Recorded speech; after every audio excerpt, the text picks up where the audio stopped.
Hi, this is the HardReset YouTube channel, and today I'll show you how to change lock screen wallpaper on Motorola Moto E13.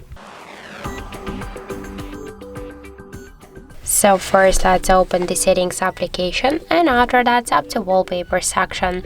After that click to change wallpaper. We can select one from our device photos previously taken, photos on our device camera, or download it from the internet. Also we can use our device default wallpapers. For example, let's use this one. Just you can see how this wallpaper will look in the lock screen. Tap on the right down corner and then click here to the lock screen. We can see that this wallpaper set successfully. So just let's lock the device, and we can see that we just successfully changed our lock screen wallpaper.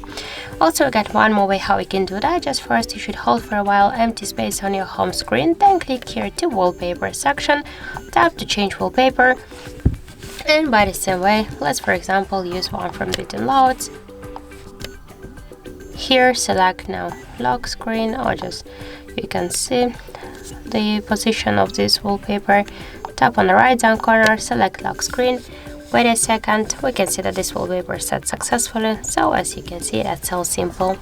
Thank you for watching, and if you find this video helpful, don't forget to leave a like, comment and to subscribe our channel.